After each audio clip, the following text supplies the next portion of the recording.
Hello बच्चों, आज हम लोग पढ़ने जा रहे हैं वर्ग और वर्गमूल, जो वर्ग 8 के बच्चों के लिए है। वर्ग 8 के गणित के किताब में यह है।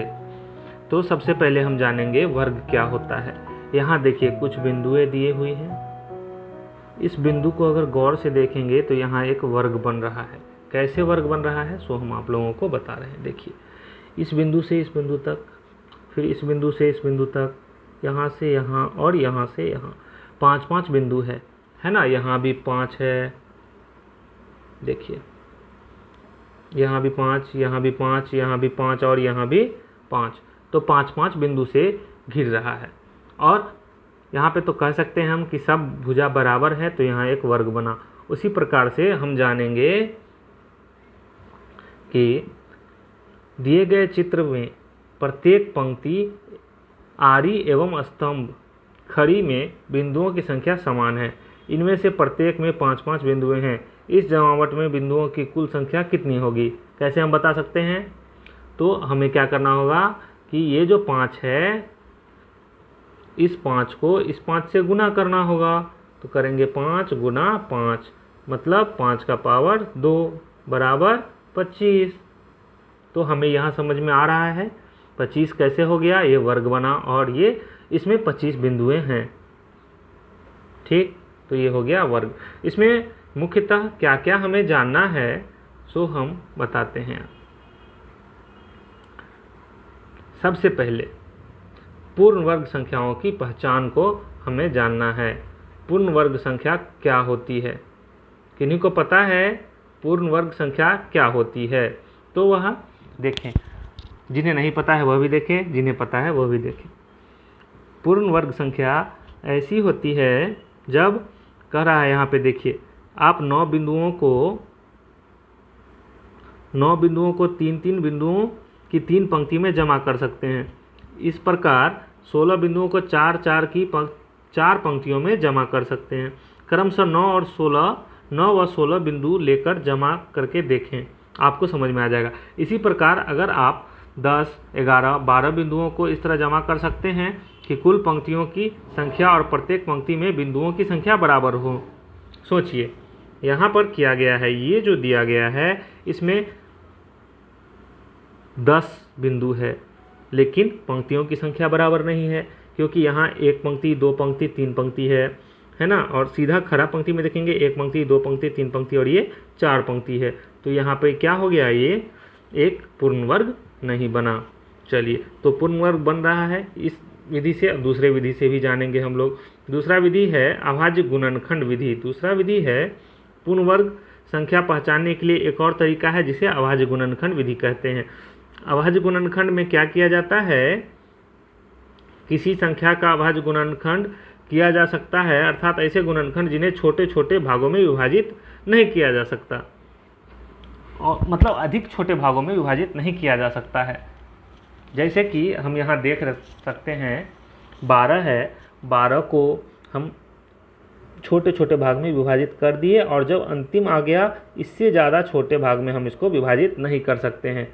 तो ये हो गया अभाज्य गुणनखंड विधि। 12 का अभाज्य गुणनखंड करेंगे तो क्या आया, 12 बराबर 2 गुने 2 गुने 3। इसी तरह 60 का करेंगे 2 गुने 2 गुने 3 गुने 5 आएगा। इसी प्रकार से हमें यहाँ स्वयं करके देखिए, प्रश्न है 16 व 20 का अभाज्य गुणनखंड निकालना, ये आप लोग कर लीजिएगा। 64 और 72 के अभाज्य गुणनखंड निकालना, ये भी कर लीजिएगा आप लोग। फिर है अभाज्य गुणनखंड के द्वारा पूर्ण वर्ग संख्याओं की पहचान करना। अब पूर्ण वर्ग संख्या अभी बताए हैं, पूर्ण वर्ग संख्या कब होगा? यहाँ बिंदु देखिए, बिंदु जब डाले थे यहाँ पे 1, 2, 3, फिर 4, 5, 6, 7, 8, 9। यहाँ पर क्या है कि बिंदुओं की संख्या भी बराबर है और जो लाइन है उसकी संख्या भी बराबर है।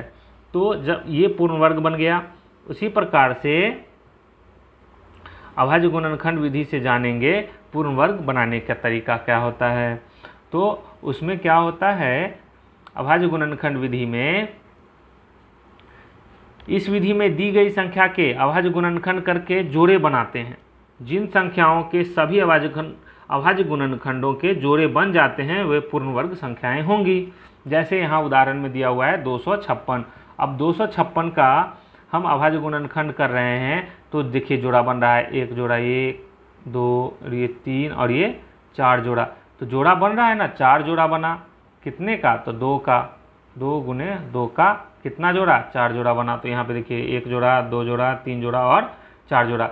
इसका मतलब ये हुआ कि 2 का पावर एक बार 2, फिर दूसरे बार 2, फिर तीसरे बार, फिर चौथे बार, तो 4 बार 2 का पावर 2 बराबर 256। यानी कि 16 का जैसे हम लिख सकते हैं 2 गुने 2 गुने 2 गुने 2, है ना, तो जोड़ा बना, इस जोड़ा के बदले में 2, फिर इस जोड़ा के बदले में 2, इस जोड़ा के बदले में 2 और इस जोड़ा के बदले में 2, तो 1 2 3 4 2, तो 4 2 बराबर 16। तो 16 का वर्ग क्या है, 256 है, 256 है। समझ में आ रहा है आप लोगों को? ठीक है।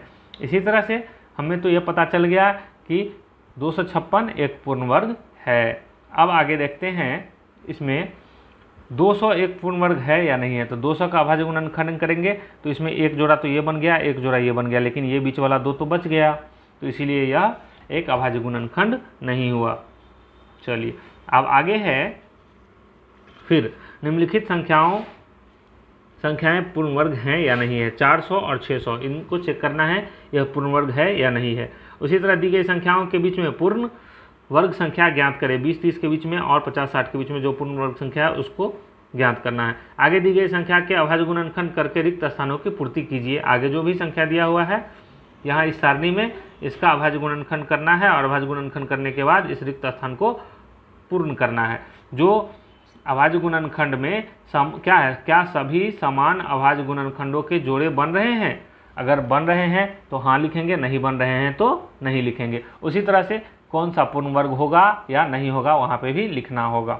चलिए अब आगे आ जाते हैं। ये है 1 से लेकर के 20 तक सभी का वर्ग करना। वर्ग मतलब क्या होता है, 1 है तो उसका पावर 2 करेंगे तो 1 गुने 1 बराबर 1 ही होगा, लेकिन 2 का पावर 2 करेंगे तो 2 गुने 2 बराबर 2 दूना 4। तो ये हो गया वर्ग करना। तो इसी तरह से वर्ग करके 20 तक वर्ग किया हुआ है यहाँ, आप लोग इसे याद कर लीजिएगा। फिर आगे आ जाते हैं हम लोग, स्वयं करके देखिए कुछ प्रश्न है। इसमें है निम्न संख्याओं में से बिना अभाज्य गुणनखंड किए बताएं कि कौन सी संख्या पूर्ण वर्ग संख्याएं हो ही नहीं सकती। यहाँ पे दिया हुआ है, इसे आप पढ़ेंगे और इसको बनाएंगे। 4 अंकों की 5 संख्याएं अपने से लिखिए। आप खुद से लिखना है। किन संख्याओं के बारे में आप दावे के साथ कह सकते हैं कि ये पूर्ण वर्ग संख्याएं नहीं हैं। ठीक, अच्छा यहाँ पे एक महत्वपूर्ण चीज़ आया है, ये 2 पॉइंट। सम संख्या का वर्ग क्या होगा और विषम संख्या का वर्ग क्या होगा। सम संख्या मतलब 2, 4, जो 2 से कटे वह क्या है, सम संख्या है, और जो 2 से न कटे वह विषम संख्या है। तो हम यहाँ जानते हैं सम संख्या का वर्ग बोल रहा है, तो सम संख्या का वर्ग क्या होगा। चलिए ट्राई कर लेते हैं। एक 4 एक सम संख्या है, इसका वर्ग करते हैं तो 4 गुने 4 बराबर 16। 16 क्या है, एक सम संख्या है, तो यहाँ पे हम क्या लिखेंगे, सम संख्या के जगह पर सम संख्या। उसी तरह से विषम संख्या 3 एक विषम संख्या है, इसका स्क्वायर करेंगे मतलब वर्ग करेंगे तो क्या होगा, 3 गुने 3 क्या बनेगा, 9। तो 9 मतलब विषम संख्या का भी अगर हम वर्ग करते हैं तो विषम ही आता है। सम का सम आएगा, विषम का विषम आएगा। ठीक, किसी को कोई समस्या नहीं होनी चाहिए। आगे आप देखिए, निम्नलिखित में से कौन सी संख्या के वर्ग विषम और या सम होंगे, क्यों होंगे, ये आपको चेक करना है। इस सब का अभाज्य गुणनखंड विधि से निकाल लीजिए, वर्ग निकालिए और तब देखिए। ठीक है, चलिए अब आगे बढ़ते हैं। यहाँ पे भी कुछ क्वेश्चन हैं, कुछ प्रश्न हैं, स्वयं करके देखिए। इकाई स्थान पर 1 होगा। इकाई स्थान जानते हैं ना, मान लीजिए ये लिखा हुआ है, इसमें ये हो गया इकाई, ये दहाई, ये सैकड़ा और ये हज़ार। तो इकाई स्थान पर ये है, इसको इकाई स्थान पर जब दिया हुआ है, कह रहा है इसमें से किसके इकाई स्थान पर 1 होगा, तो सबका आप वर्ग कर लीजिएगा और उसके बाद देखिएगा किसके इकाई स्थान पर 1 है। जिस पे 1 होगा उस पर लिख देना है। उसी तरह से यहाँ भी है, निम्न में से किस संख्या के इकाई स्थान पर 6 होगा। वहाँ 1 निकालना था, यहाँ 6 निकालना था। इसी तरह सबका वर्ग करके निकाल लीजिएगा। फिर आगे है शून्य। शून्य, मेरे पास 2 शून्य हैं, मेरे पास 4 शून्य हैं, कैसे कह सकते हैं हम इसको, कैसे निकालेंगे। अभी आप लोगों को पता होगा, अगर हम 10 का गुना 10 से करते हैं तो क्या आएगा, 100 आएगा। कितना शून्य हो गया, एक और एक दो, दो शून्य हो गया, यहाँ भी तो दो शून्य है। तो हमें यह बात का ध्यान रखना है कि जब शून्य का गुना होता है, मान लीजिए कि 50 का गुना अगर हम 500 से करते हैं तब कितना शून्य होगा, तो शून्य नहीं बढ़ता है जब तक कि गुना में 10 ना आए तब तक। तो यहाँ देखिए 2 1 3, तो 3 शून्य हम डाल देंगे पहले, उसके बाद लिखेंगे 5 और 5, तो 5 25, ठीक है। तो कितना हो गया, 3 शून्य यहाँ भी था, 3 शून्य यहाँ भी हो गया। इस बात का ध्यान रखेंगे। अगर हमको वर्ग करना है और उसके बाद पता करना है कि कितना शून्य होगा, मान लीजिए 400 है, इसका पावर 2 है, इसका मतलब हो गया 400 गुने 400, इसमें कितने शून्य होंगे। तो सबसे पहले हमें शून्य कितना है, 2 और 2 4, 4 शून्य लिख देंगे, 1 2 3 4 शून्य लिख दिए, फिर ये 4 हो गया, ये 4 हो गया, 4 चौका 16, मतलब ये हो गया इकाई दहाई सैकड़ा हज़ार 10,000 लाख, 1,60,000 यहाँ पे आया। इसमें 4 शून्य है, यहाँ भी शून्य था इसीलिए, ठीक। किसी को कोई दिक्कत नहीं होना चाहिए। फिर आगे आते हैं, स्वयं करके देखिए, यहाँ भी है निम्नलिखित संख्याओं के वर्ग में शून्य की संख्या कितनी होगी या क्या होगी, उसको करना है। इस सब का वर्ग कीजिए और शून्य जो होगा उसको निकालिए। यहाँ पे दिया हुआ है कुछ रोचक प्रतिरूप, सम इंटरेस्टिंग पैटर्न, निम्नलिखित दो क्रमागत वर्ग संख्याओं के अंतर को देखिए।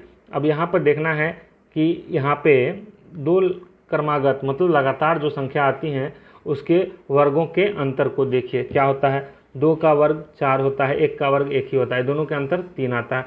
3 का वर्ग 9 होता है, 2 का वर्ग 4 होता है, इस दोनों का अंतर 5 होता है। उसी तरह से यहाँ देखिए, ध्यान से देखिए, 4 का वर्ग 16 होता है, 3 का वर्ग 9 होता है, दोनों का अंतर 7 होता है, अंतर मतलब घटाओ। 5 का वर्ग 25 होता है, 4 का वर्ग 16 होता है, दोनों का घटाओ 9 होगा। तो ये पैटर्न देखिए, इसी से आपको समझ में आ जाएगा कि यहाँ पे अगर जब दो क्रमागत हो तो दोनों को जोड़ देंगे, 3 3 2 5, 4 3 7, 5 4 9, इस बात का ध्यान रखना है। हमको स्क्वायर नहीं करना है, दोनों को जोड़ देंगे जब अंतर निकालना हो तो। अब आगे आ जाता है, फिर यहाँ है ये क्वेश्चन सब आपको खुद करना है, खुद कर लीजिएगा। आगे है स्वयं करके देखिए, निम्नलिखित में संख्याओं का वर्ग निकालें, इसका वर्ग निकाल लीजिएगा आप खुद से। निम्न पर विचार कीजिए। विचार क्या करना है, एक विषम संख्या है, 1 और 3, पहली दो विषम संख्याओं का योग क्या होगा, पहली दो विषम संख्याओं का योग 1 और 3 4 होता है, मतलब 2 का स्क्वायर हो जाएगा यहाँ पे। मतलब पहली दो विषम संख्याओं का योग जो है सो वो पहली सम संख्या का वर्ग होगा, है ना। इसको पढ़िए और समझ में आ जाएगा। यहाँ पे है, अतः हम कह सकते हैं कि पहली n विषम प्राकृतिक संख्याओं का योग n का पावर 2 होगा। ये कैसे हुआ, इसको एक बार और समझेंगे हम। देखिए, इसमें बताया जा रहा है 1 3 5 7, ठीक। अब यहाँ 1 3 5 7 है, इसको जोड़ना है, तो जोड़ेंगे तो कितना आएगा, 7 3 10 10 5 15 1 16, 16 आया ना। 16 किसका वर्ग है, 4 का वर्ग है। तो हम यहाँ कह सकते हैं कि कितनी संख्याएं हैं, 1 2 3 4, कुल 4 अंक हैं। तो 4 अंक है, जितनी होंगी उसी को n, 4 है तो 4 का पावर 2 बराबर 16। यहाँ पे समझ में आया।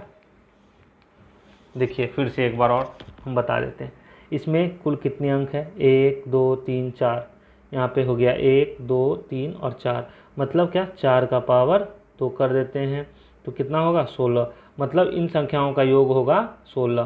कितना होगा, 16। अब इसी तरह से मान लेते हैं कि यहाँ पर कुछ संख्याएं हैं, 1 2 3 4 5 6, कुल कितने हैं, 6 है, तो 6 का स्क्वायर कर देते हैं। इसको अगर हम जोड़ते हैं तो कितना प्राप्त होगा, हमें 36 प्राप्त होगा। और उसी तरह से हम इसको गिन लिए तो 6 है कुल, तो 6 का पावर 2 कर दिए, तो 6 का पावर 2 कितना होगा, 6 गुने 6 बराबर 36 हो गया। तो यहाँ पर हमको ये समझ में आया कि जितनी संख्याएं होंगी अंकों की, उसी का पावर 2 कर देंगे। मतलब अगर n संख्या है, n मतलब मान लेते हैं अगर n है, n का वैल्यू 2 भी हो सकता है, 3 भी हो सकता है, 4 भी हो सकता है, 5 भी हो सकता है, 6 भी हो सकता है, तो इसी का स्क्वायर कर देंगे। तो स्क्वायर किया 36 आया। तो समझ में आ गया आप लोगों को। इसी पर अब आगे उदाहरण में दिया हुआ है क्वेश्चन कि 1 से 51 तक की विषम संख्याओं का योगफल ज्ञात कीजिए। 1 से 51 तक की विषम संख्याओं का, तो 1 से 51 तक में कुल कितने विषम संख्याएं होंगे, इसको आप लोग निकाल लीजिए। कैसे निकालिएगा? 1 से 51 तक। तो 1 से 51 तक में कुल कितने विषम संख्याएं हैं? तो विषम संख्या निकालने का फॉर्मूला होता है 2 से भाग कर देना। 51 को 2 से भाग कर देंगे तो 25 तो पूरा हो गया और 1 बच गया शेष। ये कुल कितना हो गया? 26 विषम संख्याएं हैं। कुल कितने हैं?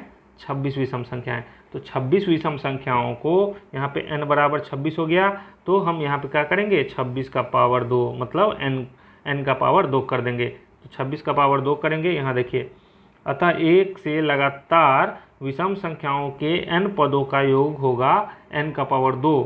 इसीलिए 1 से लेकर के 51 तक का जो योग होगा वह 26 का स्क्वायर होगा, मतलब 26 का वर्ग होगा।